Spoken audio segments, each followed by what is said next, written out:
ഞാൻ പിന്നെ ഈ കോഴിക്കറി വെക്കുന്നത് പീടിയിൽ നിന്ന് മേടിക്കുന്ന കോഴിക്കറി നമ്മളെ നാട്ടിലെ കോഴിയല്ല അത് വെക്കുന്നത് എങ്ങനെ കാണിക്കാം.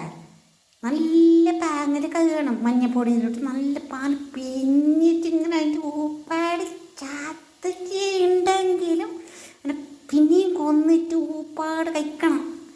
ഒന്ന് പിഞ്ഞിട്ട് ഇങ്ങനെ മഞ്ഞ എല്ലാം വെച്ചിട്ട് ഇങ്ങനെ വെച്ചിട്ട് ഒരു ഇതെടുക്കാം. ചീഞ്ചട്ടിയിൽ ഉള്ളി എല്ലാം ഇട്ടിട്ട് നീരുള്ളിയില്ലേപ്പാ നല്ല നേർക്കം മുറിക്കണം. മുറിച്ചിട്ട് എണ്ണയിൽ ഇങ്ങനെ കഴിക്കാം. കാച്ചിട്ട് നമുക്ക് നോക്കാ നല്ല പാകൽ മൂക്കണം. മൂത്തിട്ടായിട്ടാകുമ്പോൾ നമുക്ക് ഈ പച്ചപ്പറങ്കളില്ലേ അത് മുറിച്ചിട്ട് അതിലിടാം. ഇങ്ങനെ മുറിച്ചിട്ട് ഇടണം. എന്നിട്ട് നല്ല ഇങ്ങനെ ഒരു ഇളക്കൽ ഇങ്ങനെ ഇളക്കിയിട്ട് ഇങ്ങനെ മുമ്പ് ഇത് പച്ചപ്പറങ്കൾ ഇങ്ങനെ മൂക്കുമല്ലോ നോക്കൂ. എന്നിട്ട് ആണ് വെച്ചിട്ട് കഴിയുമ്പോൾ കയ്യിൽ ഇങ്ങനെ വെക്കണം കേട്ടോ. കയ്യിൽ ഇങ്ങനെ വെച്ചുകൂടും എപ്പോഴും ഇങ്ങനെ വെക്കണം. എന്നിട്ട് എന്താക്കണം അറിയാം, പിന്നെ തക്കാളി ചെങ്ങനെ മുറിച്ചിട്ട് ഇങ്ങനെ വട്ടം ഇങ്ങനെ വേണം. അതിൽ ഈ കയ്യിലില്ലേ ഇത് കുറച്ചിടണം. ഇങ്ങനെ പെട്ടത് ഇങ്ങനെ ആക്കണം. ഇങ്ങനെ ഇറക്കിയതുകൊണ്ട് വെക്കാം. അതുപോലെ മൂക്ക് എൻ്റെ നല്ല വൃത്തിയാക്കണം കേട്ടോ. ആക്കുമ്പോൾ അതുപോലെ പാങ്ങുണ്ടായില്ലപ്പം അത് നല്ല വൃത്തിയാക്കണം. ഇപ്പം നല്ല പാങ്ങായി. ഇപ്പം ഈത്തൊക്കെ എന്നൊക്കെന്നറിയാ തൊലപ്പിലത്തെ വെള്ളം എടുത്തിട്ട് തന്നെ ഒഴിക്കണം. വേറെ വെള്ളമൊന്നും ഒഴിക്കൂടാ. തൊറപ്പിൽ വരുന്ന വെള്ളം മാത്രമേ ഒഴിച്ചുകൂടൂ. ഞാൻ ഒഴിക്കാം ഇപ്പോൾ. അല്ലേ ചിരി കുറ്റിക്കുന്നേ.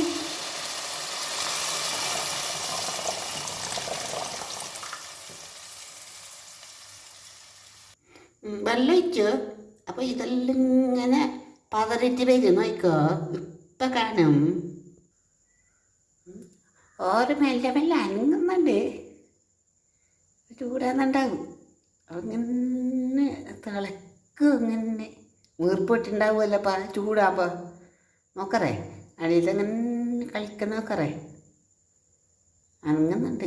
നോക്കറേ അതിൽ മീൻ പോന്നാക്കന്നെ. അയ്യോ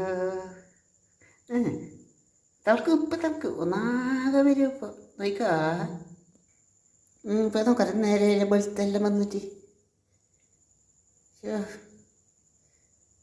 കരഞ്ഞിട്ട് കഴിയുന്നുണ്ടായില്ല. അങ്ങനെ ആയി ചൂടെടുത്തിട്ട് പതക്കുന്നത്. അങ്ങനെ പതക്കുന്ന നോക്കറേ.